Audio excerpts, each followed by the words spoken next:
Hello and welcome back to another episode of our draft series. This is going to be the last solo episode for this draft cycle. We will cover anyone afterwards that gets drafted if there's anybody that we don't cover. But this is probably the last name that I will end up doing solo.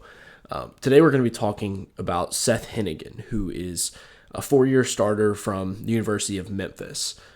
Henigan's a guy that has a lot of experience, but he's not a super old player, born in 2003.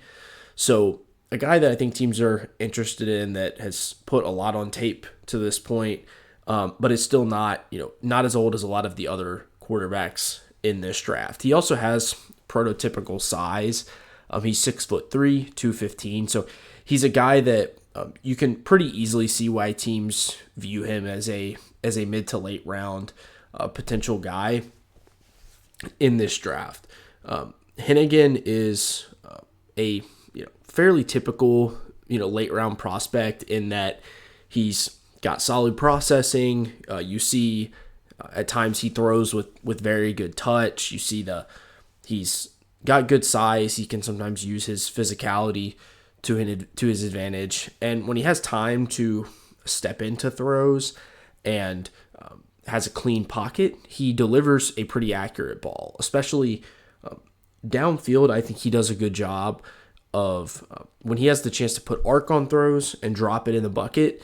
I think he does a really good job of that. But Henigan also has a lot of the common pitfalls that you see in a lot of these late round prospects. He's not a very flexible player. You see, he really struggles with pressure and is unable to escape what are potential threats, right? If a guy wins, like if a defensive lineman wins, he's going to have a really hard time buying enough time to potentially create something for his offense. And I think that also translates just to his throwing. You don't see a lot on tape in terms of creating big time plays. He operates well in the quick game. That is definitely where he's most comfortable. You don't see a lot in the intermediate range that impresses you as a thrower.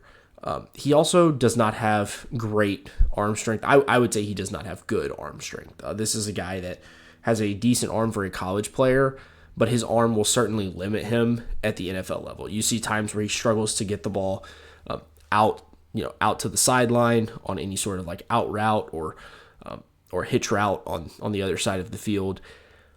He also, and this is common for a lot of quarterbacks, right? These are the hardest throws, but it's you do not see him just rip a deep ball. Every deep ball has a ton of arc on it, and sometimes that's the throw that needs to be made.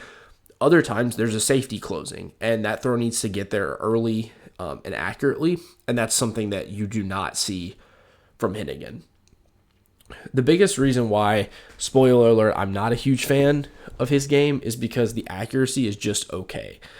These types of guys, especially that are not super athletic, don't have great arms, etc., to me, they have to display good accuracy. You think about a guy like Dylan Gabriel, where size is a little bit bigger of a concern. He's a little more mobile, but he displays great accuracy. And so I think you can make an argument, okay, this is still an okay late round prospect. With Henigan, I don't think that's as much the case. You see a decent amount of misses, especially when he has to do anything off platform or move in an awkward position.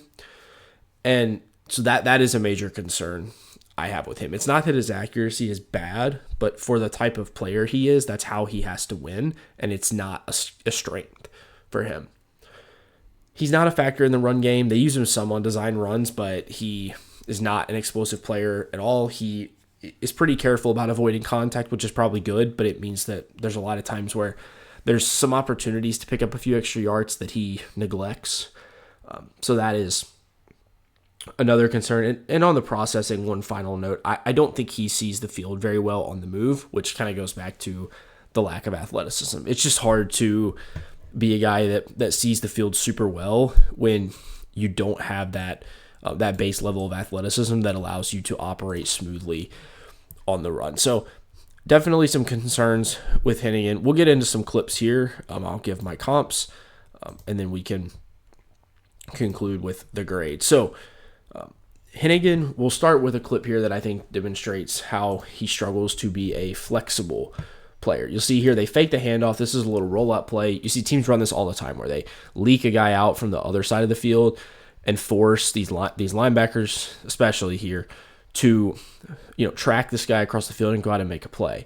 But a lot of times what happens is you leave this guy unblocked, right? It's kind of almost like a read option where you leave the edge defender unblocked to create that lane. So here, Henigan has to get this throw around the defender.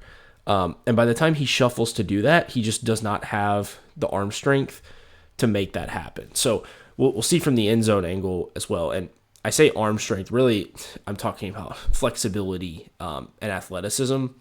Here, you see it's kind of awkward. It just doesn't come out right, and the throw's behind him. He's just not a guy that can do very much for you on the move, especially in situations where he's in a little bit of an awkward position or just a different position than a quarterback is normally throwing from. But we'll see on this play. When he sits in the pocket, he still does demonstrate some good throwing. Like here, you see, not much pressure. He's got time to really plant on that back foot. We see here we've got the downfield target opening up, plants his feet, steps at the back of his drop, gets that ball up in the air, and delivers a great throw. So this is what you see from him that gives you some hope, is when he has that time to plant that back foot and let one rip down the field, especially on one like that where he can lead his receiver with more of a lob throw, he can have some success. All right, this next clip kind of demonstrates the arm strength problems that we've talked about. So he has to step up in the pocket here. He actually does a pretty good job. Patrick Payton from Florida State uses his speed to get around the edge immediately on this play. And at this point, Henigan does a good job right to this point. So he's gotten out there. He realizes there's not much room to run here. But hey, I actually do have a receiver breaking open at this point that I can try to throw to. And he attempts the throw. I like everything about that process. His arm is just not strong enough to get the ball there. You'll see again from the end zone angle here. I think this is pretty good pocket movement. I think he stays pretty relaxed. He keeps his eyes downfield. To this point, he's done everything that you would want.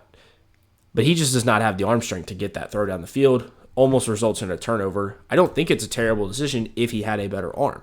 But he's just more of a limited guy in that sense. Lastly, on this snap, you can see some of the timing and ball placement that Henigan plays with.